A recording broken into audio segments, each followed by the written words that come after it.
Le nouveau président. L'homme s'approcha du pupitre et tapota le micro pour savoir s'il était bien branché. Je me tiens devant vous, non pas comme un noir, non pas comme un blanc, non pas comme un arabe ou comme un juif. Je me tiens debout, non pas en tant que musulman, non pas en tant que chrétien, non pas en tant que juif ou agnostique. Je me tiens ici, non pas comme un banlieusard d'une cité HLM, non pas comme un bourgeois ou un quelconque riche héritier. Et parce que ce n'est pas un jeu, je ne vous parlerai pas avec la ferveur d'un supporter du PSG, de l'OM ou de l'Olympique lyonnais. Mais je m'adresserai à vous comme un citoyen haïtien, comme un citoyen épris de liberté, comme un citoyen qui lutte pour une réelle égalité. Si le mot fraternité paraît aujourd'hui désuet ou sans portée réelle pour beaucoup d'entre nous, c'est que nous avons oublié, évacué de notre mémoire que Haïti n'est pas un pays. Elle n'est pas une chaîne de montagnes, elle n'est pas un climat ou un ensemble de fleuves. En fait, Haïti n'est même pas un peuple ou une nation. Et si elle est toujours tout cela à la fois, c'est avant tout parce qu'elle est une mère, une maman. Et le premier mal découle du fait que nous l'ayons rendu amnésique à sa propre fonction. Aussi l'État qui répond d'elle est-il en charge à la fois de son héritage d'hier, de ses intérêts d'aujourd'hui et de ses espoirs de demain, a dit le vieux général. Un parent jouissant de toutes ses facultés physiques, mentales, affectives et spirituelles ne pourrait jamais négliger ne serait-ce qu'un seul de ses enfants. Qui a fait l'expérience de l'amour filial comprend avec sa chair de quoi il est question. Qu'est-ce qui prévaut lorsque la patrie est en danger, lorsque son unité, lorsque son intégrité sont mises en péril? Quelle est donc l'attitude à adopter lorsque, incapable de se reprendre symboliquement en main, un pays menace de se disloquer? Le comportement à avoir n'est-il pas d'abord de décréter l'état d'urgence, puis de se mobiliser, de rassembler toutes les forces vives incarnées par toutes les couleurs de notre jeunesse, seul capable de revivifier la puissance de l'expérience et la sagesse de nos anciens. Et si c'est une guerre qu'il nous faut pour saisir dans notre âme l'urgence de l'époque, sachez que la mondialisation, le drame écologique, la crise économique et financière, le danger nucléaire, la tentation de l'extrémisme, l'incapacité de l'Europe à se muer définitivement en modèle symbolique universel sont autant de batailles à livrer pour remettre Haïti non pas simplement dans le sens de la marche du monde, mais en mouvement vers ce leadership qui lui est consubstantiel. Ainsi, ce n'est pas seulement vers elle-même qu'elle se met en mouvement, mais réellement vers son salut qu'elle chemine autrement. À la manière qu'exige notre époque, à la manière que demande notre temps. Mais ces défis ne pourront être relevés que par des femmes et des hommes qui travaillent à l'union. En vérité, oui, en vérité, je vous le dis, avant le PS, avant l'UMP, avant le centrisme, avant l'Europe Écologie Les Verts, avant le PC, avant les extrêmes de gauche et les extrêmes de droite, il y a Haïti. Nous ne pourrons résoudre les problèmes de notre époque ensemble.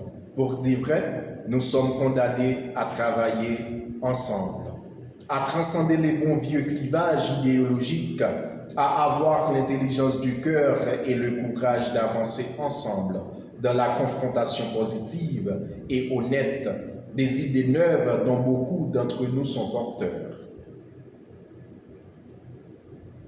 N'a-t-on pas tous vu par le passé à quel point l'esprit d'exclusivité partisane était porteur de mauvaise foi, d'immaturité et de bassesse qui, au final, à défaut de nuire réellement au parti adverse, nuisait à Haïti et à tous les Haïtiens.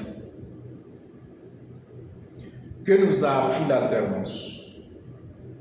Que nous avons des valeurs différentes mais semblables dans leurs intentions et la volonté sincère de réformer positivement le système pour qu'il s'inscrive profondément et durablement dans la modernité.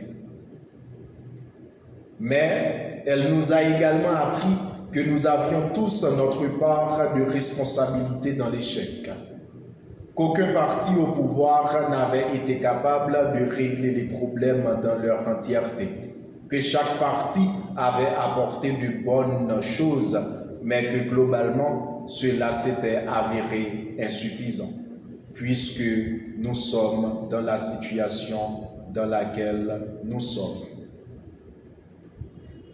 Cela souligne pour ceux qui ne veulent toujours pas voir que quelque chose ne fonctionne pas, que quelque chose ne fonctionne plus.